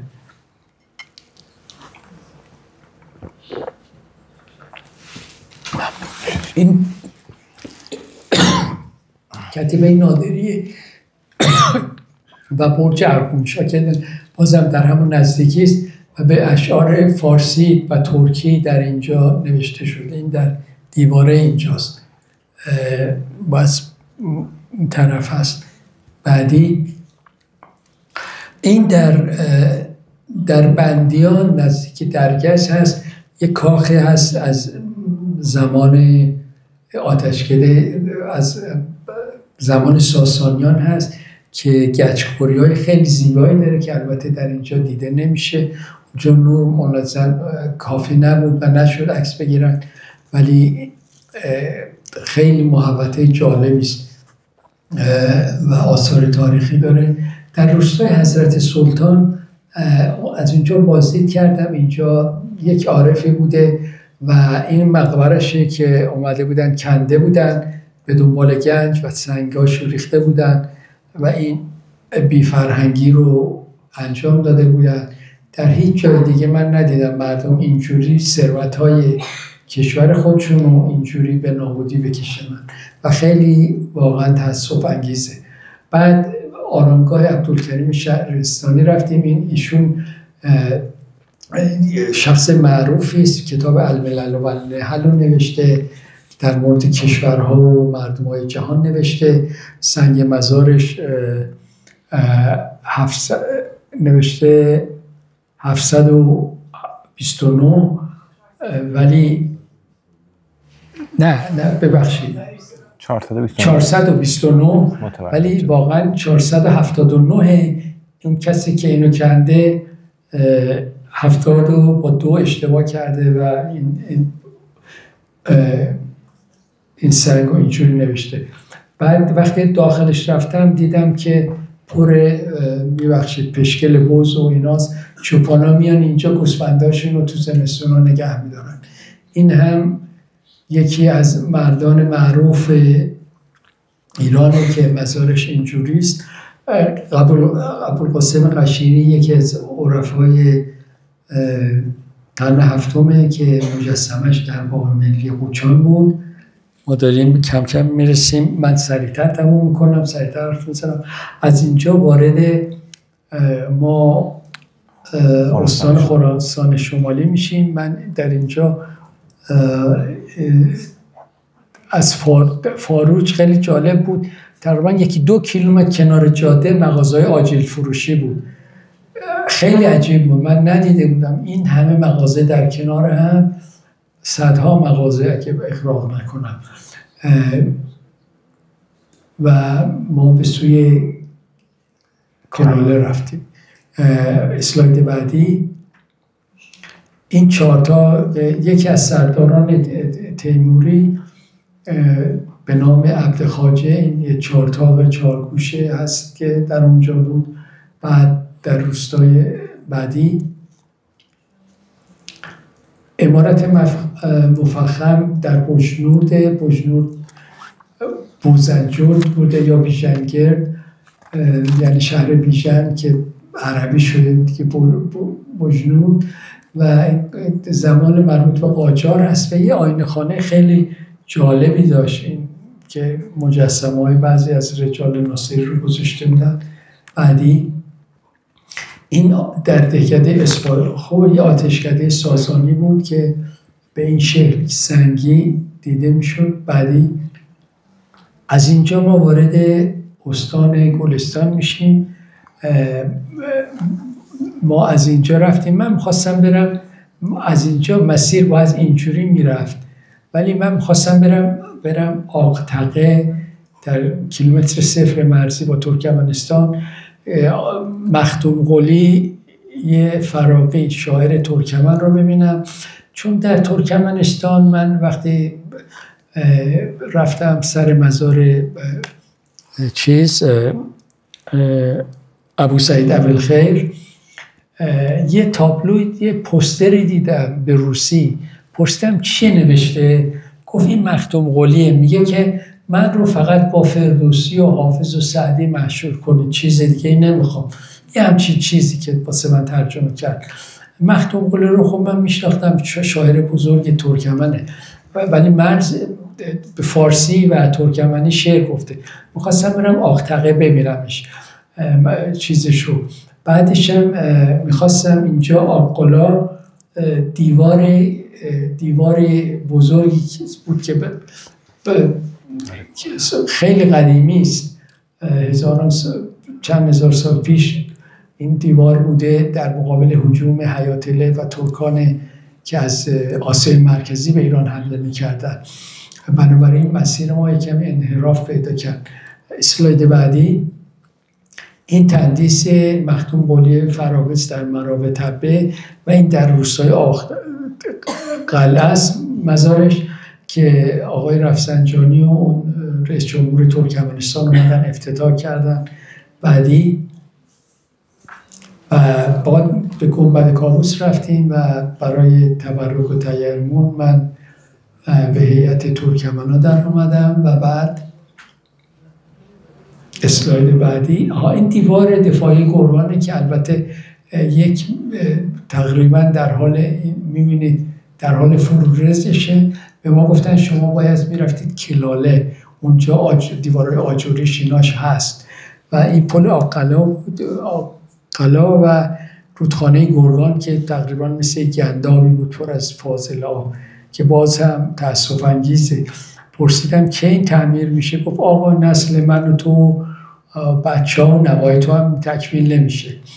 این هم دیدگاه یک فرد از اونجا بود. من خواستم جزیره آبسکون رو ببینم که سلطان جلال الدین خوارزمشاه بعد از که مغولا حمله کرده بودن به ایران به جزیره آبسکون فرار کرده بود. معلوم شد که جزیره آبسکون به خاطر فرونشست دریای خزر تقریبا پیوسته به سرزمین و گفتن یه تپه‌ایست در روستای صفاییشان. این قسمت جزیره آبسکون بوده که ما اونجا رفتیم. گفتن که قبرستان ترکمناست و یک شتر تنها در اونجا داشت میجدید، نشخوار میکرد. این جزیره آبسکون. بعد سوار قایق شدیم که بریم آشوراده که پر از مرغابی و پرنده های وحشی و دریایی است. بعدی اسلاید، چند اسلاید بریم من ببینم نقشه چیز قبلی نقشه چیز رو نشون بدید، گلستان رو ببینم. من گفتم اینجا، آره اینجا گفتن باید اینجا میدیدی. ما گنبد واسو داریم، علی‌آباد، گرگان، آقلا، بله اون دیوار بود که بعد اومدیم گم میشن تو بندر تو بندر ترکمن. من تو کافه نشسته بودم، اومدم گفتم این دریا اینجا خلیج فارسه؟ گفت که نه خلیج فارس اون پاییناست. گفتم پس من اشتباه اومدم بعد برگردم. گفت آره. یکیشون گفت باید بری تهران، از تهران بری قم، از قم بری همینجوری بری پایین تا بری. اون گفت نه بابا تو باید بری شاهرود، بعد بری دامغان، از دامغان بری. این دوتا شروع کردم به بس. بعد منم وایسادم نگاه میکردم و بعد دیگه تصمیم گرفتم از این شوخی ها با کسی نکنم در شمال. بله برگردیم به ادامه. بله این برگردیم نقشه رو نشون بدیم. بله این باز هم برگشتیم به مازندران که تبرستان گفتن اینها به خاطر موضوعیت جغرافیاییش، یعنی کوهستانی جنگلیش، هم میشه آخرین دفاع ایرانی‌ها در برابر مهاجمین بودن. و از اینجا من این مسیر رو تا رامسر رفتم. خیلی حالم بد بود و بیمار، یعنی آنفولانزای بدی گرفته بودم و این بخش از سفر بود دیگه. حالا بریم اسلاید بعدی. بله این موزه خانه کلبادی که از ثروتمندا بوده، موزه ساریه و این جمجمه هست که اینجا یه بند زدن طلایی. من فکر نمی کنم که در قرون گذشته افراد موفق به همچین جراحی‌هایی باشن. فکر میکنم که اینو قاچاقچی‌ها زدن که جمجمه رو قیمت بیشتری بفروشن. حالا ختم شده به موزه. بعدی این هم موزه بابل بود که اسفناکترین موزه بود که من دیدم. یعنی وقتی من وارد شدم مسعود یک پشته به اندازه 2 هندونه پوست تخمه خورده بود، هنوز داشت تخمه میخورد. و وقتی من بلیط خواستم اصلا به من توجه نمی‌کرد که بعد تازه براش چای آوردن. بعد رفتن چای، من رفتم دیگه سرم انداختم رفتم بالا، دیدم همه وسایل رومیز، این آثار تاریخی اینا. یعنی من اگه میتونستم اینا چند تاش رو بذارم تو جیبم میومدم میرفتم، هیچکی توجه نداشت. یک سربازی هم که مأمور خدمت در اونجا بود همونجا نشسته چای می‌خورد، اصلا نیومد بالا دنبال من کنه ببینه من چی کار میکنم. یادگاری می‌نویسم، آسیب میزنم، چیزی برمی‌دارم. وقتی اومدم پایین هر چی تونستم بهشون گفتم. سرشون قد داد کشیدم، به شدت عصبانی شده بودم و خلاصه هرچی در این سفر، آخر سفر عقده داشتم و دلی سر اینا در کردم و گفتم من میرم به رئیستون خبر میدم. این تو آسیاب آبیه من نمیدونم چه جوری کار میکرده. یکیش برای آرد کردن گندم و جدا کردن سبوس برنج. بعد وارد گیلان شدیم. من سفرم از بندر انزلی اینجا رفته بودم، از اینجا وارد شدیم و این مسیر رو رفتیم. بعدی این پل خشتی لنگروده که مثل همون پلیس بود که در اردبیل دیدیم که یه تاقه بود. این 2 تا تاقه داره، آجوریست. و بعد من تو بازار لنگرود بودم و دیدم چقدر پرنده‌های مهاجر که میرن روسیه در تابستانا و زمستانا اینا رو شکار میکنن. بهش میگم آقای پرنده‌های زیبا که خوراکی نیستن، اینا طبیعیاً. گفت اینا بیخودی هن، اینا میان اینجا میرن، اینا موقتی هن، تو چرا ناراحتی؟ گفتم بابا اینا بخشی از طبیعته، اینا رو بذار، اینا زیبا هستن. گفت برای چی گاو میکشید میخورید؟ گفتم گاو ما پرورش میدیم، جزء طبیعت نیست، اون رو میخوریم، ولی اینا جزء طبیعتن، شما اینا رو حذف میکنی دیگه اینا جانشین نمیشن. گفت برو بابا اینا همشون بیخودی هن. اینم یک دیدگاه یک هموطن.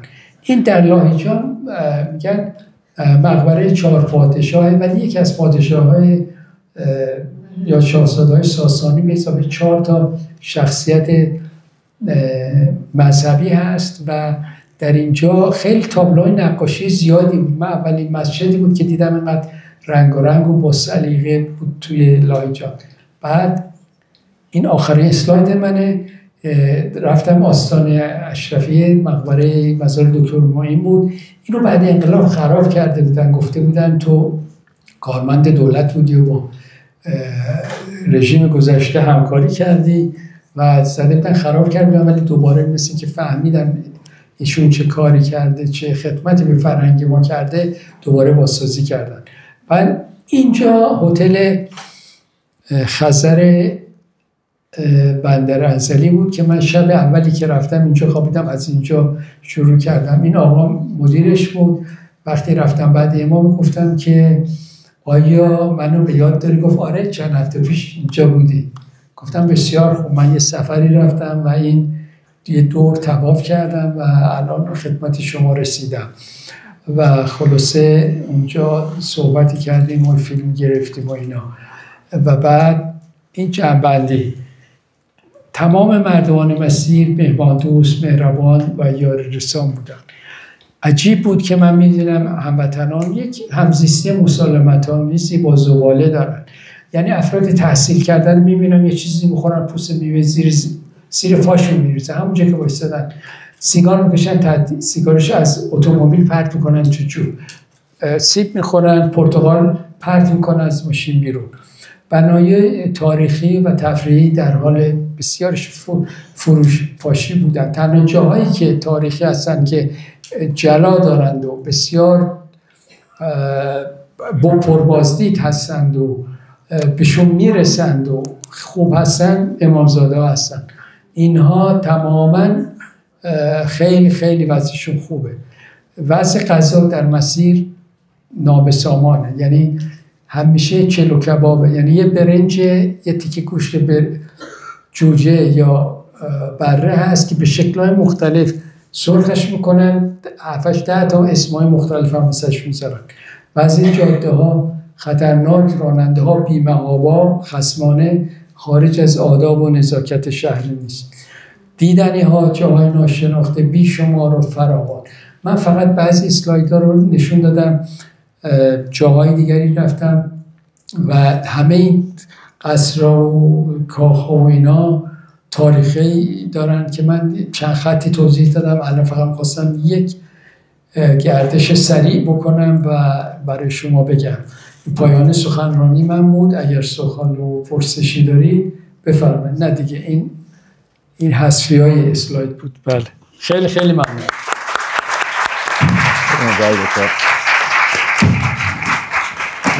خیلی ممنونم.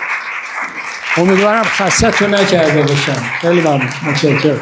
اگه که بفهمید بالا. اگه که تشریف می‌دیم بالا. بله. خب خیلی متشکرم از آقای دکتر. مرسی از صبوری شما. بچه گشتی داشتیم. بفرمایید دکتر.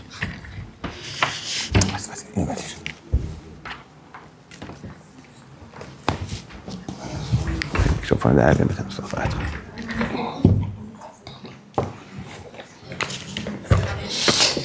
من این استاپ واچ رو واچ کنم، استاپش کنم. 1 ساعت و 22 دقیقه من سر شما رو. خیلی متشکرم آقای دکتر.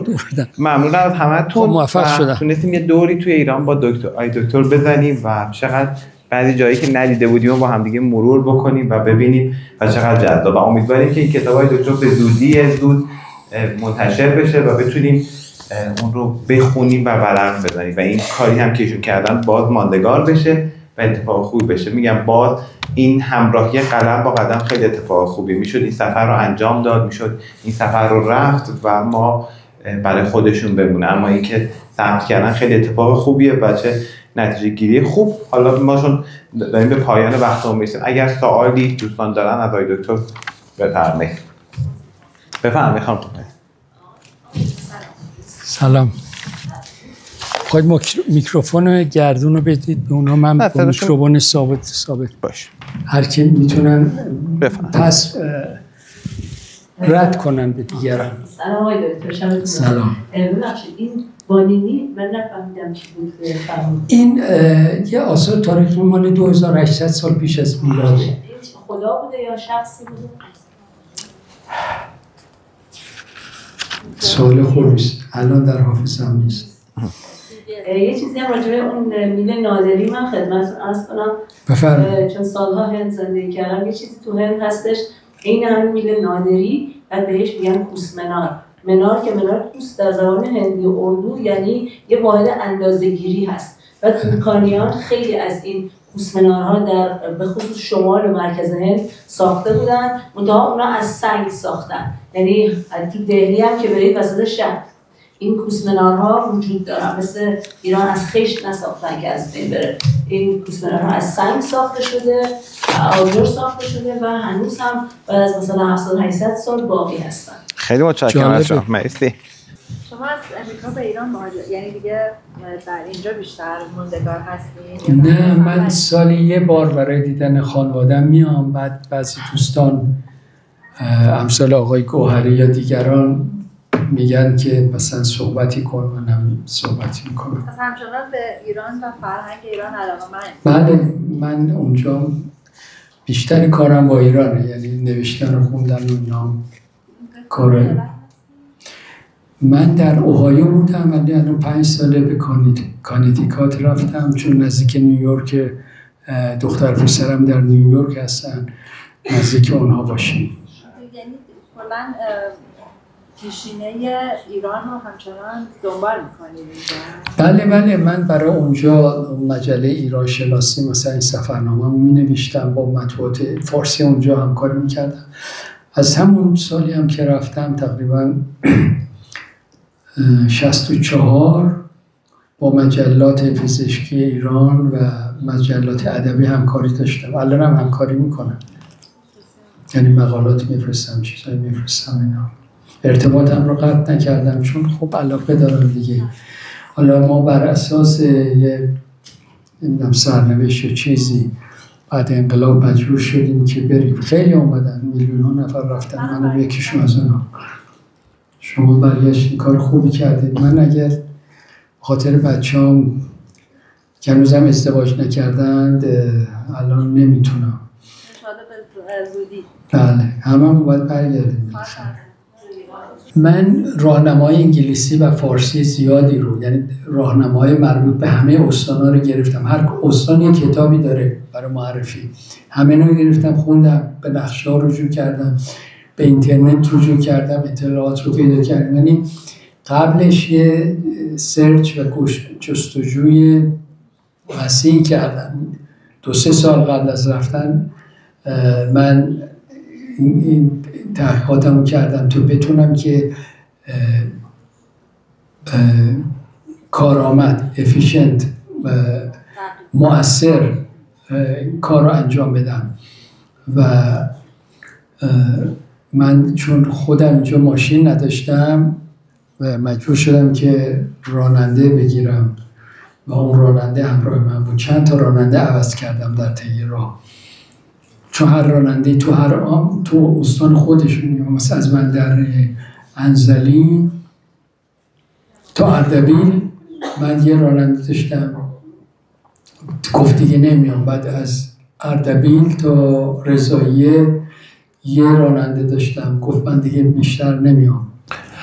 خب متشکرم از همه دوستان. حالا با توجه به اینکه وقتمون داره به پایان میرسه میخوایم جلسه رو به پایان برسونیم. باز هم متشکرم ازتون که امروز هم وقت گذاشتید و اومدید دور هم جمع باشیم. مرسی از آقای دکتر که تو این تایم محدودی که ایران هستن افتخار دادن به ما که تو جمع ما باشن. زنده باشید و امیدوارم که سفرنامه‌تون به زودی چاپ بشه. و آقای دکتر کتاب‌های خیلی زیادی دارن. آخرین آمارش آقای دکتر من هر سری باید آمار رو چک کنیم با خودتون. چند تا کتاب شده الان کتاباتون؟ حدود 60 تا. حدود 60 تا. اون که چاپ شد. درود برشون. 60 کتاب حوزه‌های مختلف نوشتم و میتونید برای جستجو توی هم صفحه اینستاگرامشون کتاباشون رو میتونید تهیه بکنید. خیلی متشکریم باز هم. و امروز هم یه بار دیگه اون همراهی قلم با قدم رو با هم دیگه دیدیم. یه دوری تو ایران عزیزمون زدیم، جایی که شاید خیلی وقتا ندیدیم رو دیدیم و امیدوارم که قدر بدونیم، سفر بریم و قلم رو با قدم همراه کنیم. اما ما جلسه آتی رو خواستم خدمتتون معرفی کنم. ما هفته آینده یه جلسه ما یک کاری رو شروع کردیم تو سفرنامه خوانی. سعی کردیم که علاوه بر اینکه داریم خودمون آدم‌هایی که شاید خیلی نگاه آکادمیک به سفرنامه نداریم بریم جلو، سعی کردیم تو این مسیر با دانشگاهی هم در ارتباط باشیم و یه ذره با قشر دانشگاهی هم ارتباط بگیریم و سفرنامه رو شاید واسه اونها هم چیز کنیم. تو اولین اتفاق رفتیم اولین بار هم از تهران خارج شدیم و رفتیم دانشگاه شاهرود و اونجا با یک جلسه‌ای رو گذاشتیم برای دانشجوی رشته گردشگری. هفته آینده می‌خوایم یه جلسه‌ای خواهیم داشت که حالا برای دانشجوهای ایران شناسی خارجی هستش که تو بنیاد ایران شناسی تحقیق می‌کنم و قراره هفته آینده یه جلسه‌ای داشته باشیم و یکم راجع به سفرنامه‌های ایرانی با اونها صحبت بکنیم و این جلسه که اختصاص داره به اون عزیزان. اما جلسه آتی خودمون طبق روال خودمون جلسه 82 جلسه‌مون قرار 20 اردیبهشت ماه تو همین سالن باشه و قرار دوباره موضوع رو تحقیق کنیم در کنار هم دیگه. می‌خوایم این بار بریم سراغ یک المانی به نام غذای ایرانی. ببینیم غذای ایرانی که واسه ماها شاید خیلی جاها متنوع باشه، شاید قرمه سبزی و هر کدوم یه طعمی تو ذهنمون بیاد، یه رنگ و بویی تو ذهنمون. حالا می‌خوایم ببینیم برای فرنگی‌ها چی بوده. سفرنامه‌نویسای اروپایی که اومدن به کشور ما راجع به غذای ایرانی چی گفتن و قراره بهنام صابرنی‌آتی که دوستان خوب من که خبرنگاری با سابقه حوزه میراث فرهنگی قراره تو این جلسه واسه ما از غذای ایرانی در سفرنامه‌های فرنگی هم واسه ما بگه. امیدوارم تو اون جلسه هم ببینمتون. بازم متشکرم. من از دوستان فیلمبردار و عکاس مسجد سالن خیلی عذرخواهی می‌کنم که این جابجایی اتفاق افتاد، اذیت شدم. من عذرخواهی می‌کنم. دمتون گرم. بابت نمایش اسلایدم متشکرم. بازم از موزه سینما همه دوستان تشکر میکنم که این فضای زیبا رو در اختیار ما گذاشتن تا بتونیم دور هم جمع بشیم. یه نکته آقای دکتر راجع به موزه گفتن که بعضی موزه هامون خیلی منفعلن و شاید واسهشون اهمیتی نداره که بازدید کننده بیاد، اما هستن موزه هایی که این وظیفه رو واسه خودشون میدونن که تعامل رو بیشتر کنن با مخاطب. اینکه ما امروز اومدیم تو موزه سینما، تو جلسات قبل سعی می‌کنیم موزه سعدآباد، نیاوران، اینها یک مسئولیت که موزه ها میدونن که آدم‌ها بیان و موزه ها یک محل زنده‌ای باشه، موزه ها محل نگهداری آثار نباشه، بلکه جایی باشه برای رفت و آمد آدم‌ها و این اتفاق بیفته. بازم متشکرم. می‌خوام یه دست های دکتر بزنید. خواهش می‌کنم. خب و یه درصد پایانی به افتخار خودتون. واقعا کارتون ارزشمند بود. متشکرم ازتون. من آقای دکترم بیاین کنار شما بشین یک یادگاری داشته باشیم و بعد دیگه میتونیم هم بیشتر گپ بزنیم. متشکرم.